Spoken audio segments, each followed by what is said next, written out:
Here we go. I wanted the movie to feel like a constantly escalating nightmare for the main character. It's about trauma and mental illness and facing our demons, and as trauma tends to do, it creeps back up. This is going to be an interesting kind of ride. Terrifying, hope sometimes humorous, I hope. Maybe I've got a sick sense of humor, but no. Basically, it's like a 90-minute long panic attack.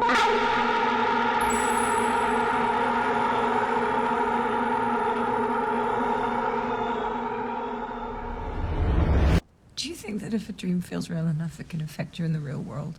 The short, Laura Hasn't Slept, we were all set to premiere the short at 2020 South by Southwest, which got canceled last minute because of the beginning of the pandemic. But they went ahead and did all of the judging anyways, and we won the special jury award. Following South by Southwest 2020, we heard about this incredible short film that had blown people away, Laura Hasn't Slept.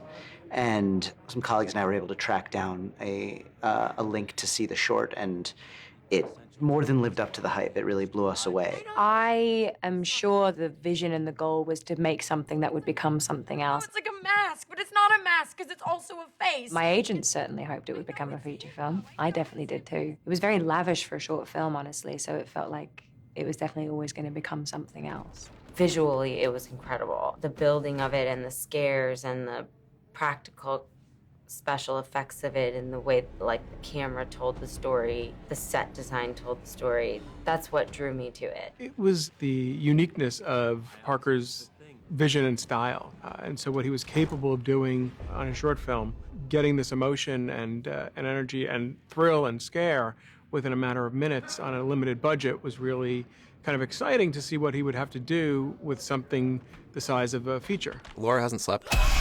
Once I was in post finishing that short, this idea for a much larger movie sort of emerged from that was sort of its own thing as well. I think the DNA of Laura Hasn't Slept is running through it, but I'm always interested in challenging myself to do something new, so I wanted to make sure that it wasn't a retread of the short.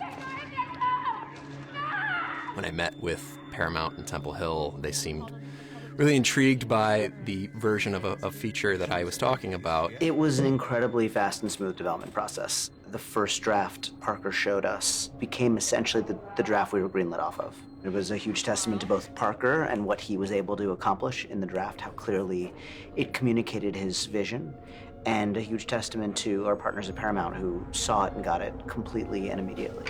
The producers, how they sort of interacted with me as a first-time feature filmmaker. I think what they were really helpful in was helping me navigate the studio system and the machine and all of the sort of invisible stuff that has to happen to get a movie prepped. And they definitely allowed me to just try to focus on the creative side of things. At the core of it, it's finding a really talented, experienced team of department heads to surround him with who both fully get and appreciate his vision and have fantastic ideas to help bring it to life. A lot of the other people that I'd worked with who were first-time directors had done a lot of music videos and commercials and things like that, so I think that had a bit more on-set experience. But you wouldn't know it with Parker. Like, he's a very intelligent guy that's very well read, and I think he knows a lot about set and everyone's roles, but he really knows what he wants. See it one more time? Yeah, should we get our first team in? Yes, get it going. Please. I have to give Paramount a lot of credit for believing in the script and in me and getting behind it in a way that was really supportive. And I wasn't sure what to expect about entering the studio machine, but they were great partners. This is a safe place. Not for me.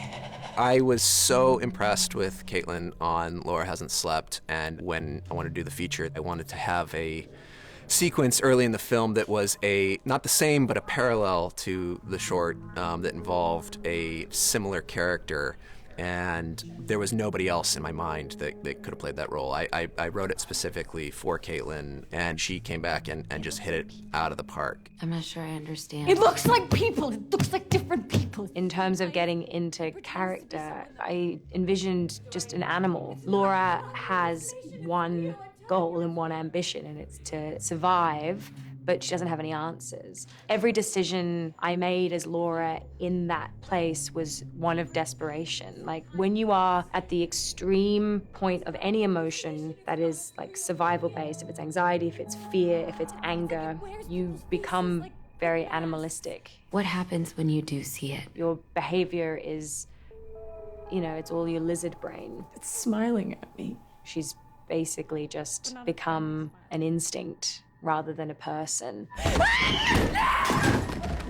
I often love writing impossible tasks for actors and then convincing them they can do it. Getting actors to push themselves and to tackle really complicated things. Caitlin, she came out and we worked on how it was all gonna happen, but honestly, it's all about being on the day in front of the camera and just having the confidence to go for it. Well done, Caitlin. Parker's a very clear vision of what he wants. On the performance side, it's hard to find guys who can give a good acting note and also are like special effects driven, creature driven, things like that, that sometimes usually you lose one to the other.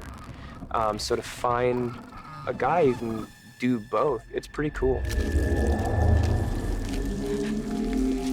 Blood and things like that are always really fun. They're also very time consuming and a mess and far more complicated than most audiences might realize. Laura in the hospital, that was, you know, it was just a very deep, nasty slashed throat. Parker wanted it really just spouting blood. There must have been a half a gallon on the ground, and then, you know, some digital work. That's actually a really nice blend of practical and post effects, just because they'll get rid of what we did on the day until she's actually doing it, and then it'll reveal. And there's a real nice balance when you get just enough practical, just enough post, you can make something really unsettling. Action.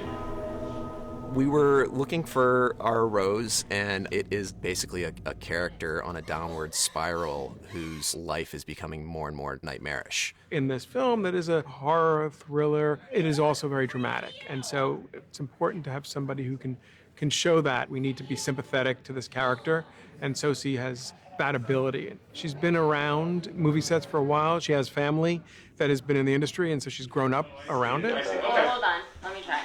I can do it. She just comes with a maturity to the filmmaking process. 3, 2, 1, stand. Sosie Bacon, an extraordinary actress That move feels good. Yeah. who was ready, willing, and able, and frankly brave enough to go on a journey that was extremely intense and traumatic. Every scene is extremely, I think, demanding psychologically and physically. Not only was the work itself draining, but there was really no downtime for her. This is a hard movie, and she brings it every single day. She's in every scene, pretty much, and to work at that level of tension and fear and anxiety as an actor and have very little break in that is emotionally debilitating. It's been a learning curve for me. I wasn't aware of like how much it would wear on me physically to be this heightened, stressed, anxious for so many hours a day. Like the toll it takes on your body is astronomical. I think it's like you have to be prepared for something like this in a different way. It's a brutal thing to hold down the lead of a horror film when you're in sort of every scene and you're being traumatized over and over and over and over again. And all I can say about this wonderful actress is that she wasn't sparing herself at all. And she was in a marathon run of days. Sosie's got this amazing ability to really bring out emotion and anxiety, and she can sort of fill that space of a character who is on that downward trajectory in a way that I've never seen before. And she threw herself into it in a way that I think blew everyone away. That didn't work? So, you know, her process is it's not like my own, where I feel like I feel things early on and then have to find them again. Whereas, you know, with her, I can almost watch her in rehearsals realize things as Rose. And it's really interesting. And then she's able to recreate it over and over and over again and explore it in very intricate ways. Sosie has been amazing. She is legitimately like everything you want out of a co-star.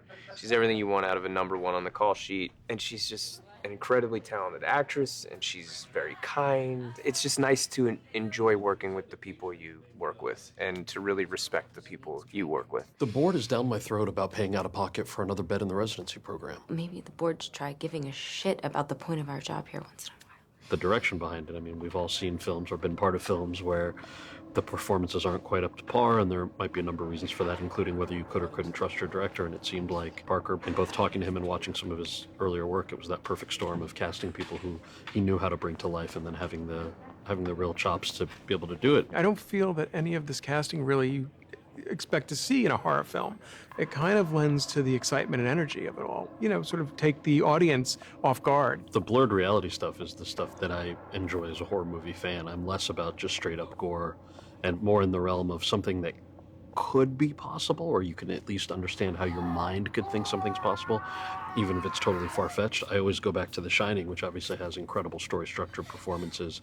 The characters are so grounded, and it's mostly creepy because you can feel yourself going mad with Jack Nicholson's character.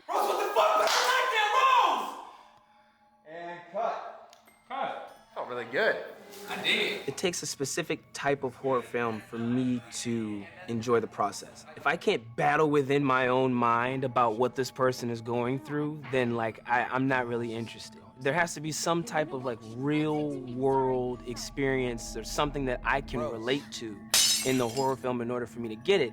And I think that's why I was drawn to this movie, is because I like to observe people, and I'm really interested in wondering how other people's minds work in comparison to my own. I feel like Parker explored that with Rose, in the contrast with Trevor. Going through this experience together and trying to communicate to each other and relate things to each other, and they just can't. Well, are you serious right now? Yeah. If that's how you feel, then why are we even together? Why don't we all just take a breath and... Why don't you just fucking make yourself at home? Dr. Northcott is meant to be a barometer for what the truth is, what sanity looks like. And when you introduce a character like that into a world where the world itself is insane, the question of whether she'll end up being a protagonist or an antagonist is very much alive from the moment you meet her. I find Robin to have this really interesting two sides of a coin to her. She's got this incredible softness to her that can cut through and connect. And then at the same time, she's kind of got this icy side that she can bring forward as well. Almost time, Rose. I think what's also fun about the script is that every character has its own flavor. It's not just this monochromatic, well-written script. Everyone has their own thing going on. I mean, Holly's probably the needed comedic relief. She's so obnoxious. Jillian, she is, I think, probably the exact opposite of Holly in real life. And it was really fun to cast her in this role that was so different than who she is, but she stepped into it and really created this character. When we first meet her, we might find her absurd and ridiculous, and then as the film progresses, we realize oh, that's just her own mask that she's wearing, and that she also is somebody who has been living with trauma her entire life. I was afraid of Holly kind of coming across as a caricature because she's so obnoxious. But he was no, push that. I really want you to sort of embrace the absurdity. What the fuck is this? Joel is a character that sort of zigs when we think the film is going to zag. Can you rewind it? Kyle has been sort of quietly killing it for years in genre films. Is he smiling? Rose, who are these people? What I really like about him is that he's got this thing about him that makes you want to root for him right away. Make the cop leave.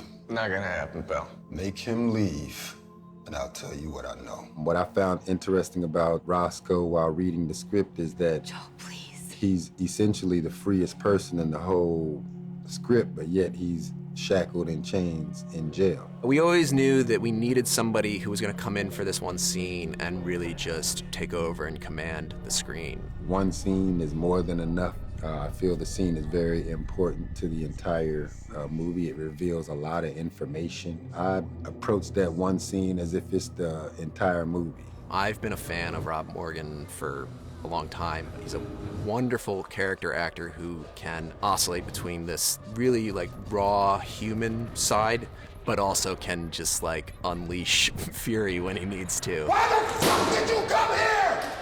You're not gonna give it back to me? Get out of here!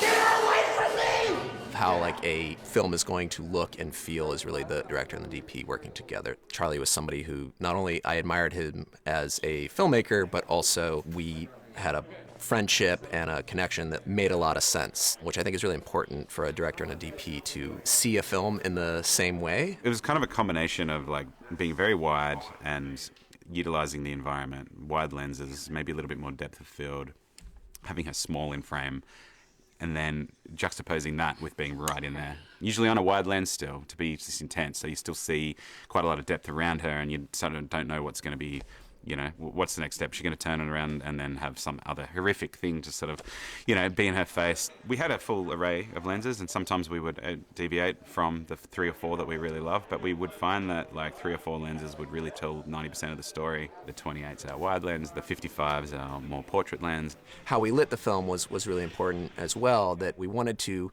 take all of these spaces that were not inherently creepy or evil feeling, but present them in a way that would make them feel more and more uninviting. In terms of production design, one of the ideas that Parker had that was incredibly exciting and that Lester Cohen has been doing was playing with how unnerving something very mundane could become. Many years ago, I was researching a film and I ended up in a jail in Webo, Montana, and there was this insane pink color that I guess at that time, some psychological study had said this pink is calming and makes people less violent.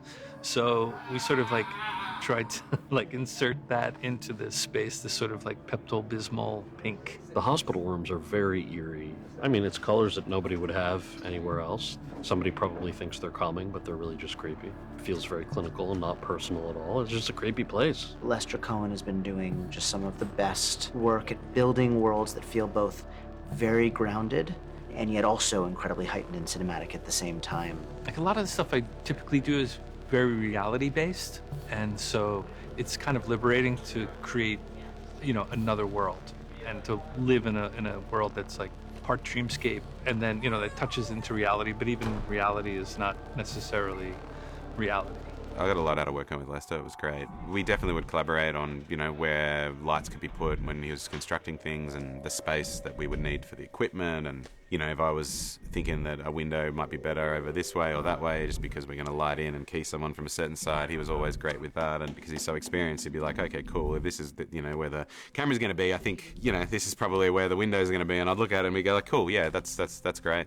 It's a weird coincidence. She was also interviewed about a suicide. Alexis Forte is a brilliant costume designer, and we had a lot of discussions early on about wanting the wardrobe to reflect the characters' journeys through the film. Alexis also helped us kind of come up with a wonderful way to help tell the story of Rose's decline over a very short period through the changing of her wardrobe from something that is very polished and professional to something that is increasingly reflective of her need to grasp for any aspect of comfort to then something that looks much more completely undone. With the character of Rose, we liked the idea of her seeming like more pulled together in the beginning, and she's a little more stylish, and then sort of breaking that down. And by the end, she's just in a hoodie and a big oversized coat. And then even the pattern at the end is like this broad, more chaotic pattern on her coat, which was fun to like have that transition, which is hard to do when you only have 5 script days to try to get a narrative story in with just, you know, like 5 to 6 looks. But we had a good time doing it, and it was so great to work with Sosie, so collaborative. And in scenes where there are visions, either myself or Lester, the production designer, we try to incorporate an element of yellow. For the closing, when Joel is a vision, he has these yellow socks on. Dr. Desai, when he's a vision and rips his face off, he has a yellow tie. And then when he comes out to the car, he's in the exact same look. And it's the same tie, but with a green variation instead of the yellow. Rose, don't go anywhere! Hey, Rose, please. Please don't go anywhere. The location for the film, I wouldn't say that it has a real focus on the fact that it's in New Jersey, but New Jersey is sort of a lifeblood running through it. The intention was to shoot New Jersey for New Jersey. I know a lot of times people cheat cities for other places, but we fell in love with the mix of the industrial and all the greenery. I think it's important to own the location and make that a character. There's a lot of films happening these days and they'll run around for tax rebate purposes and they're sort of ambiguous as to where they're set. And I get it, economics, all that stuff, but it's sort of like growing up watching films, I was always like, where is this? Like, what is it? What's the town? What's the city? It's important to me. And the more I got to learn about Jersey, I realized there's so many amazing spots there. And to shoot a film, it's really diverse. Like the locations, you can be in the woods, like there's beautiful forested areas and green areas and suburban like villages with all different sorts of demographics, and then you've got more urban kind of grit, old school kind of like, you know, your Newarks and even parts of Jersey City, or these amazing bridges, the rivers that sort of lead into Newark, and it's this industrial kind of wasteland. As a state to shoot in, yeah, I think it offers a lot.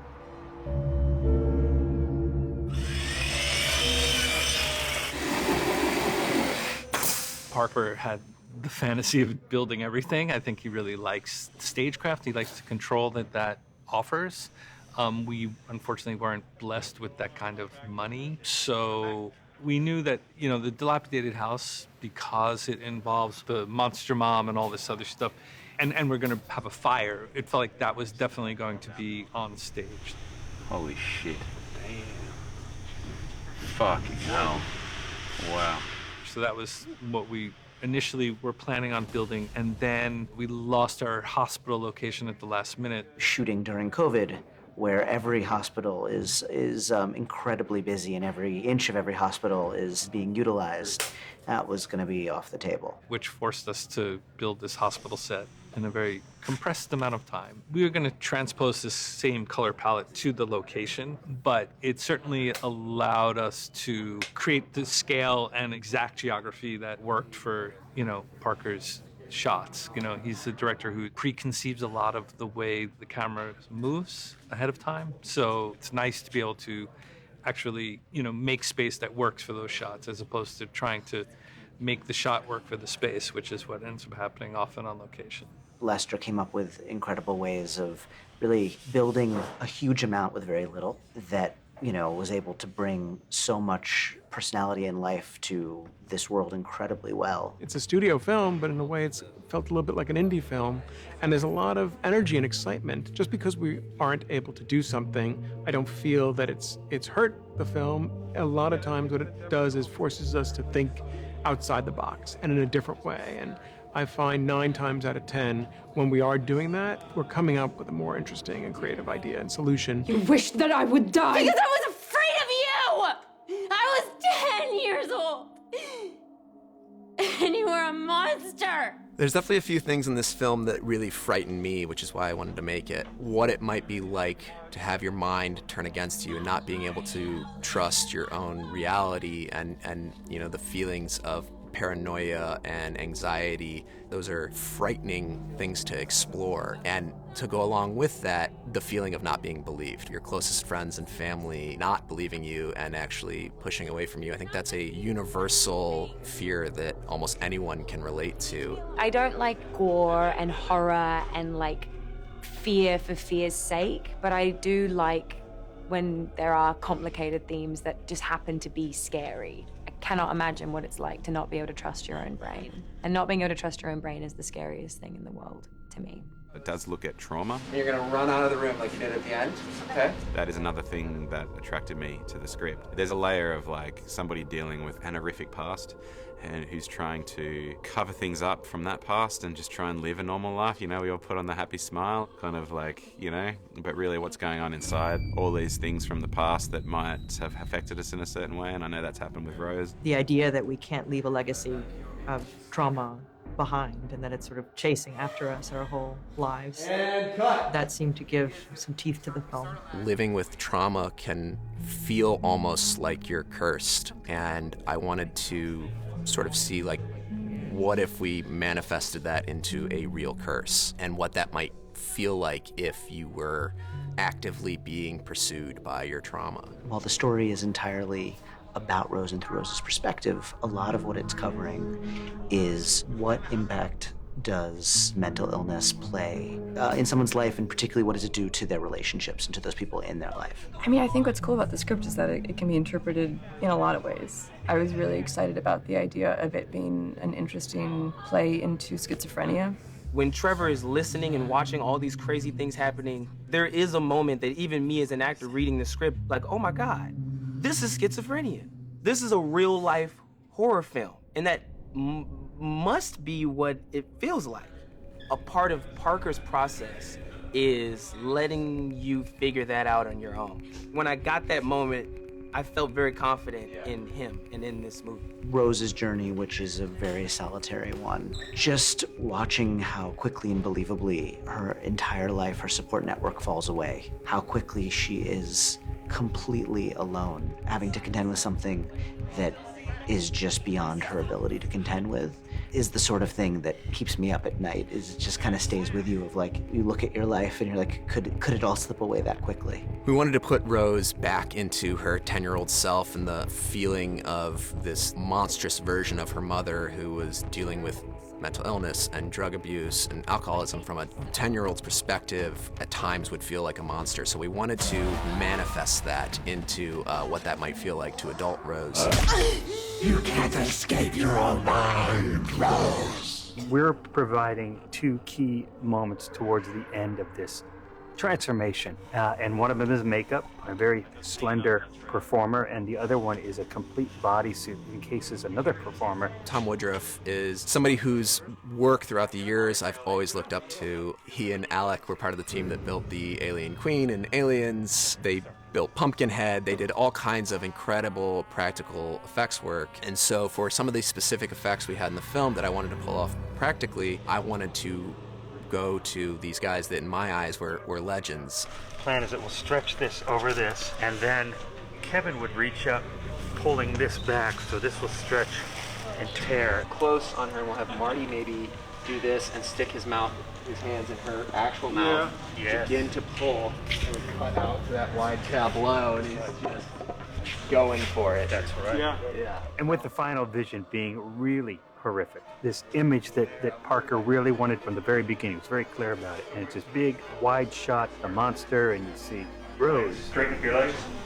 Yeah, like that. It's beautiful. He wants it to be beautiful but creepy at the same time. And there's puppeteering involved with the character of Monstrosity Mom because there's a person inside the bodysuit.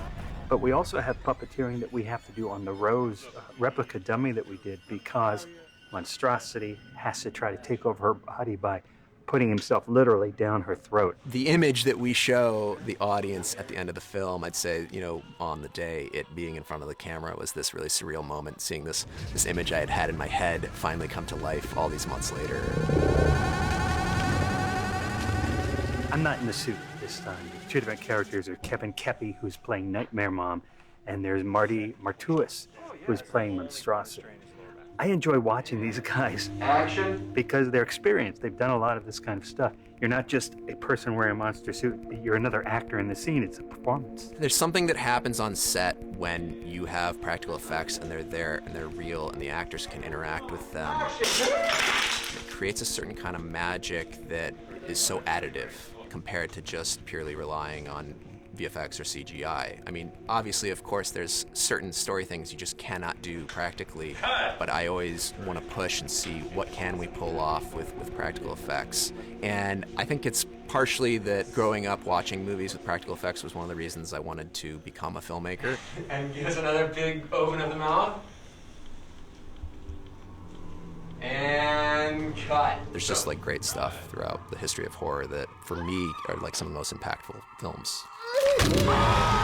You can't escape it either. Certainly, hopefully a horror film is scary, but I think about the films that have had the most lasting impact on me, and it's often something that has a real human character-based element to it. A story, whether it has supernatural elements or whatever it is, it needs to succeed as a human drama story as well. We get hopefully so invested in the character that when all of the nightmarish things begin to happen, it gets under our skin that much more.